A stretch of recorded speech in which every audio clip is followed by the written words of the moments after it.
गंगा स्नान करने पहुंचो, पहले गंगा जी को प्रणाम करो। पुरुष लोग सामर्थ्य हो, कोई शरीर में कष्ट न हो तो पहले दंडवत प्रणाम करो। माताओं के लिए दंडवत प्रणाम निषेध है, वो बैठ करके नमस्कार प्रणाम कर सकती है। फिर बोले सबसे पहले गंगा जी के जल को अपने नेत्रों से स्पर्श करो, अपने शरीर के ऊपर प्रोक्षण करो, यदि संभव हो। थोड़ा सा कठिन टास्क है लेकिन असंभव नहीं है। यदि आपको संभव लगे तो गंगा स्नान करने जाओ, उससे पहले बाहर स्नान करके फिर गंगा स्नान करना चाहिए। नियम तो यही है। अशौच अवस्था रहती है हमारी, सीधे गंगा जी पहुंच जाते हैं। पहले स्नान करो फिर गंगा, न कर सको कोई बात नहीं, जल का पवित्रीकरण करो, स्नान करो। और स्नान करो उससे पहले संकल्प लो।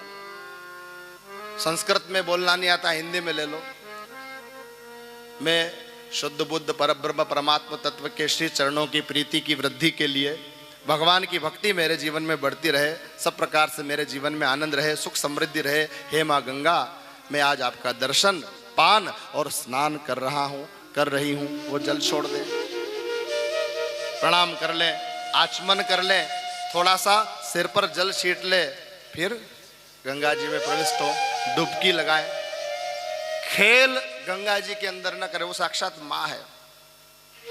डुबकी लगाए। पुरुष लोग अपने पितरों को जल अर्पण करें। भगवान सूर्य उदित हो रहे हैं, भुवन भास्कर, उनको अर्घ्य प्रदान करें आप सभी। और एक विशेष बात, अपने वस्त्रों को गंगा जी में न धोएं। हम लोग जा रहे हैं पुण्य करने, हो कुछ और रहा है। साबुन से नहाना है, अपने रूम में नहा लो। शैम्पू से सिर धोना, अपने कक्ष में धो लो।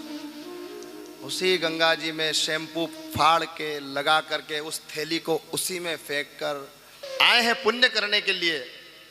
पर ऐसा ना हो कि कहीं कुछ और हो जाए। लिखा है कलयुग के वर्णन में कि गंगा जी वापस स्वर्ग चली जाएगी। कैसे जाएगी?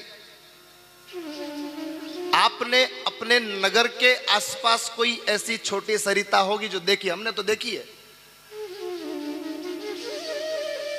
हमारे मंदसौर में शिवना नदी में हम तैरना सीखे हैं, उसी में हम स्नान करते थे। अब कहते हैं कि नदियां वापस स्वर्ग को लौट जाएगी। कैसे लौटेगी? हमने लौटते हुए देखा है। अभी न आचमन कर सकते हैं, न स्नान कर सकते हैं। नदियां पवित्र है, पवित्र करने के अनुष्ठान किए जा रहे हैं कि गंगा पवित्र का आंदोलन करो। गंगा पवित्र के लिए एक अलग से मंत्रालय बना दिया। वो पवित्र करने की हमको जरूरत है ही नहीं भैया। हम उसे अपवित्र करना बंद कर दें, वो तो स्वतः पवित्र है, उससे हम पावन होते हैं। साबुन लगाकर स्नान करना, शैम्पू लगाकर थैलियां उसी में फेंक देना, पूजा का सामान भगवान को चढ़ाया, पुष्प आदि निर्माल लिया, थैली सहित बांध करके उसके अंदर बहा देना। ये लौटेगी नहीं गंगा मैया। ये बस ऐसे ही धीरे धीरे धीरे धीरे धीरे क्या देके जाएंगे आने वाली पीढ़ियों को हम? 100 रुपए लीटर का पानी जो निशुल्क मिल रहा है, उसके लिए पैसे देना शुरू हो गए, समय चालू हो गया है। अपने इस भारत राष्ट्र में ही ऐसे ही कई मूर्धन्य धनाढ्य लोग हैं जो हजारों रुपए लीटर का पानी पी रहे हैं। पानी के हजारों रुपए लीटर लग रहे हैं और जल जो निशुल्क मिल रहा है। गंगा को पानी नहीं कहते, जल है। भगवान ने कहा था बेगी आनी जल पाए पखारू। केवट में थोड़ी अकड़ थी तो बोले भगवान जल आपके लिए होगा, हम तो पानी कहते हैं इसको। केवट राम रजायसु पावा, पानी कठौता भरी ले आवा। भगवान कह रहे जल ला, लेकिन नहीं मैं तो पानी लाऊंगा। बोले पानी नहीं कहते, जल कहते हैं। क्यों? बोले ये उद्धार करता है पतितों का। बोले भगवान हम तो हजारों सालों से, हमारी पीढ़ी दर पीढ़ी इस गंगा के तट पर आई है, इसमें स्नान करते रहे, पर आज तक जगत में हमें उपेक्षित माना जाता है। हम तो पवित्र हुए ही नहीं। इसलिए जल आप जैसे बड़े लोगों के लिए, हमारे लिए तो पानी है।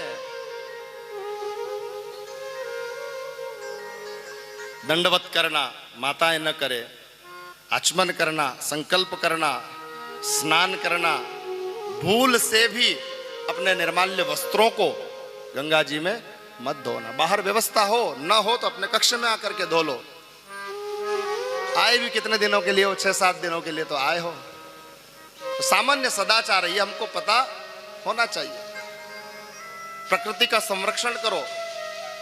अपने हर जन्म दिवस पर कम से कम 5 पौधे, न ज्यादा तो 1 पौधा लगाओ, वो वृक्ष बने, तब तक उसका संरक्षण करो।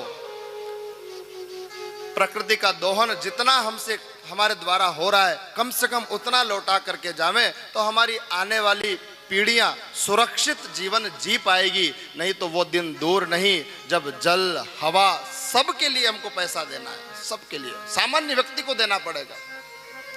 2-2 घंटे की ऑक्सीजन के 4-4 हजार रुपए लगे और फ्री में मिल रहा है, हम प्रदूषित किए जा रहे हैं। जल फ्री में मिल रहा है, हम प्रदूषित किए जा रहे हैं। जिस गति से मनुष्य के द्वारा प्रदूषण बढ़ाया जा रहा है, उस गति से अगर आप रहे तो आप और हम लोग देख लेंगे, आप हम लोग देख लेंगे जब आप आचमन नहीं कर पाओगे। स्नान तो छोड़ो, हमने देखा है हमारी शिवना मैया में हम स्नान नहीं कर पाते, हम लोग आचमन नहीं कर पाते अभी लोग। यद्यपि बांध रोक करके जल तो वहीं से पूरे नगर को प्राप्त हो रहा है, तो कितना हम लोगों ने दोहन किया, कितना दोहन किया। गंगा तेरा पानी अमृत कल कल बहता जाए, देश की धरती तुझसे जीवन गंगा तेरा पानी अमृत झर झर बहता जाए। अब तो गंगा स्नान की भी बात करो ना। आपकी आस्था को मेरा वो ठेस पहुंचाना मेरा भाव नहीं है, पर वास्तविक बात माने तो गंगोत्री से भी 1-8 किलोमीटर आगे जाकर स्नान करो तो भाव बनता है। बाकी तो इतना हम लोगों ने, जितनी थैली आपको वेलकम किट में मिली है ना, अगर अभी तक वेलकम किट में हो तो मेरा निवेदन है वापस उनको अपने नगर लेके जाना। तीर्थों में जाओ, प्लास्टिक का उपयोग कम से कम करो, करना पड़े उस कचरे को अपने साथ ले जाओ। यहाँ आप हम जैसे लाखों करोड़ों लोग पहुंचते हैं। कब तक ये धरती हमारे प्रदूषण को झेलेगी? कब तक ये धरती हमारे कचरे को ढोएगी? अरे कब तक ये गंगा मैया हमारे पापों को ढोएगी? आचरण शुद्ध करो, चरित्र पवित्र रखो। 5G की दुनिया में अपने मन को संयमित करते हुए तकनीक का उपयोग करो। अगर चरित्र शुद्ध होगा, आचार विचार पर संयम होगा और बुद्ध पुरुषों का संग होगा, तो विश्वास मानना ये गंगा मैया में स्नान करने के लिए हरिद्वार नहीं आना पड़ेगा। आपके घर के अंदर मां गंगा प्रवाहित होगी। आपके घर के अंदर विचारों को शुद्ध रखो, जो करना है उस पर ध्यान दो। नहीं तो मानो तो मैं गंगा मां हूं, ना मानो तो बहता पानी, मानो तो मैं गंगा मां हूं, ना मानो तो बहता पानी। जो स्वर्ग ने दी धरती को, जो स्वर्ग ने दी धरती को, वो प्यार की अमर निशानी। मानो तो मैं गंगा मां हूं, ना मानो तो बहता पानी।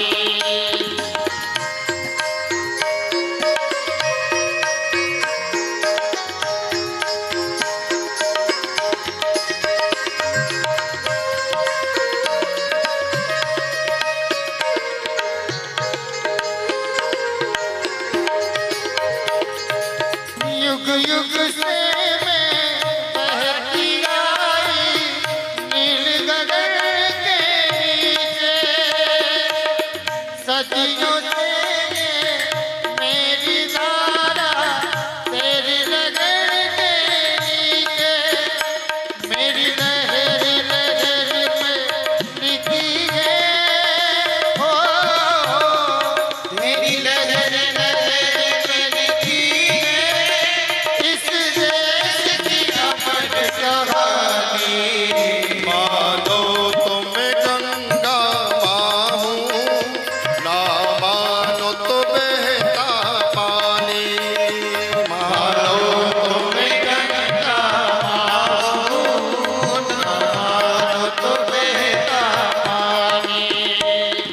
गंगे हे गंगे गंगे जय गंगे गंगे जय गंगे गंगे जय गंगे।